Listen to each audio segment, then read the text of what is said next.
Perfect. All right. So, what do I want to hit first? First question. And I want to pause you here because this is very. This might be so deep. No, it is, and I love what you just said, and I appreciate you for saying that because as artists, a lot of us, I go through. Our parents will oversee what they plan, but I'm gonna get into that. My first with you is a lot of times when no one is seeing us, we'll continue to live like no one is seeing us. Who was the first person to say, I see your spiritual gifts? Who? Because that matters. When you get that feeling, okay, so you actually see that. To be honest, I would say it's in high school. I would say my high school. My peers. Because they were going through so many things. And I had this thing that was just like, I could just pull someone aside and talk to them. And I would tell them things that they never told a soul. They haven't even spoken it out their mouth. My spirit was telling me, you have to go talk to them.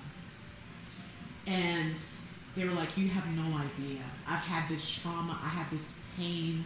I felt like I couldn't. You helped me release. You have no idea how much this saved me.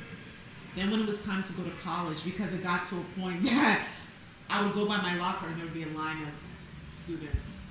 They wanted me to, read their palms and all of this stuff.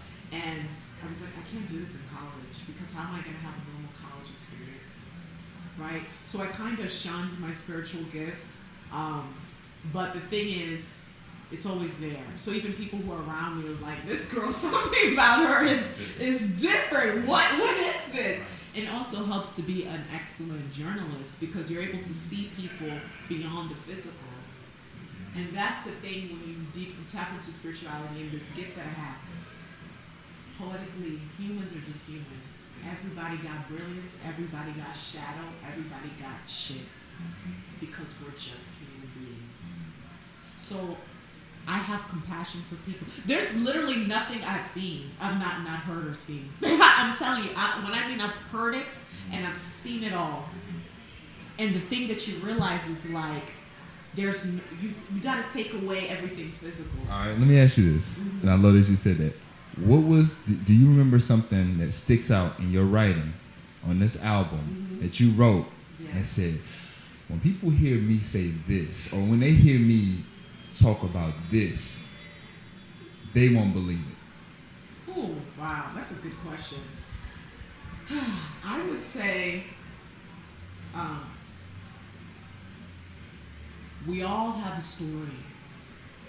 Dualities is life.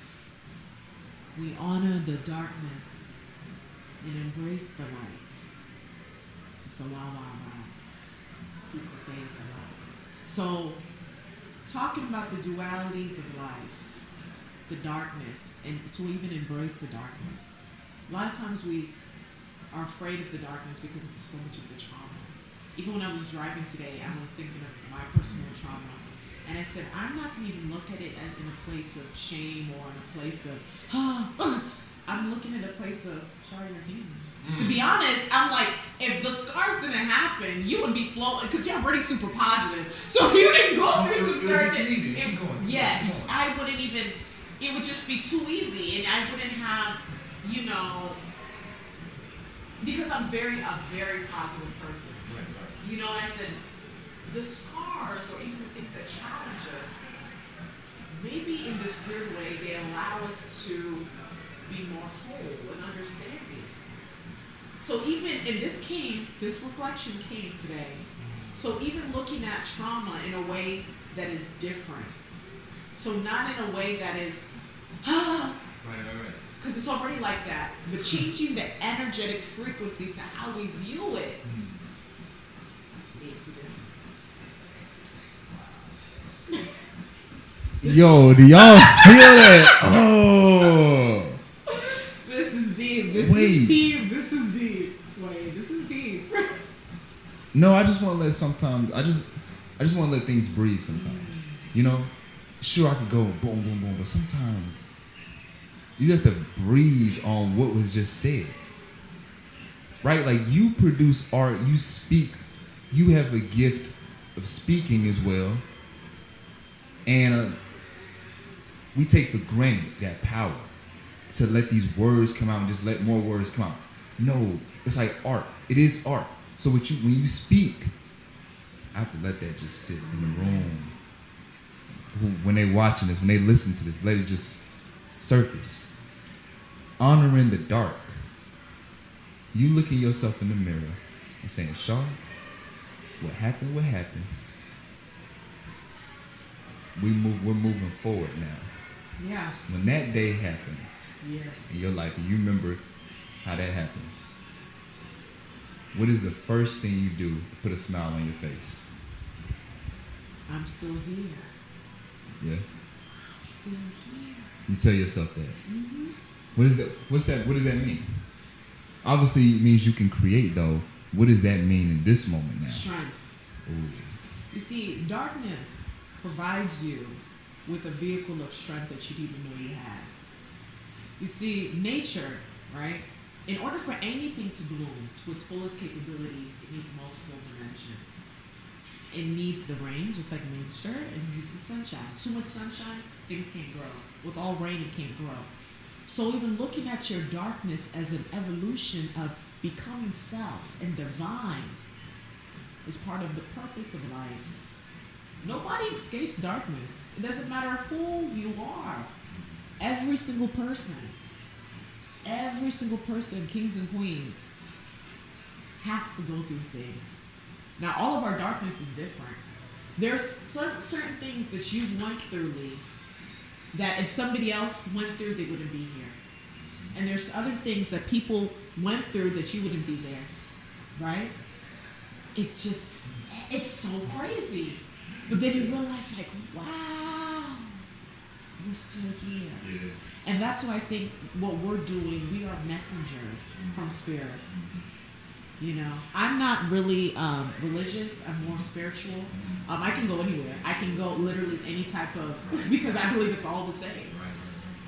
But when you realize that we're all whole, even through our broken pieces, and embrace that, that's when you begin to shift. And honor self. Do you know how hard it is to honor self? All right, so we're on the same path. Because I was going to ask you a question. I'm sitting here and I'm learning a new lesson about love. And the love is so much love in yourself. I mean, you have a force field around you. Like you walk around with this force energy around you that you know that you carry that has so much love to others, though it's showing the love ultimately for yourself. How did you gain unconditional love for yourself? Your questions are so magnificent, Kate. Honestly, realizing that only I can give it to me. I realized that I was searching for something external to love me. You can't find it externally. You cannot. You will not. You can't find it from a significant other. You can't even find it from your children.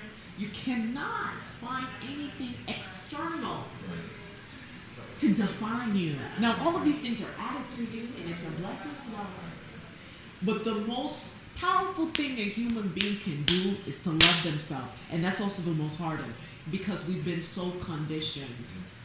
Oh, you have to do this. Oh, it has to be that.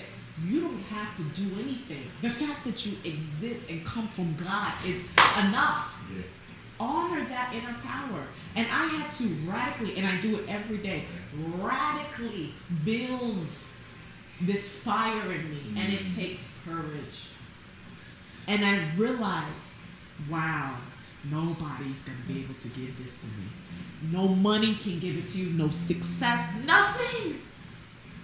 Shaw, work on you. You know, because, sometimes, like, even when it was came to creating my art, sometimes I would ask people, and, nothing's wrong with an opinion and stuff, but I was looking for them to be like, oh, this is great. Right. And I said, there's a point that you have to stop that, okay?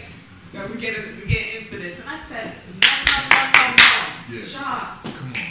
Who do you come from? Who do you come from? And this is radical, right? Give me this mic real quick. I'm sorry. No. I'm sorry. I'm going through a train.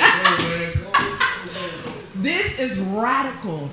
Believing in yourself and understanding that we come from God. You don't need anything external to define you. There comes a point, kings and queens, you got to tap into that power unapologetically and say, what is the life that I want to live? I'm going to do it. You don't need a cosigner.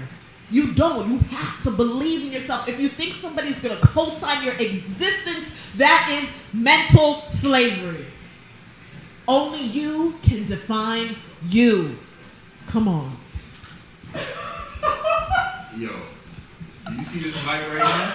This mic is forever. I shouldn't even be touching it now. Can I frame this?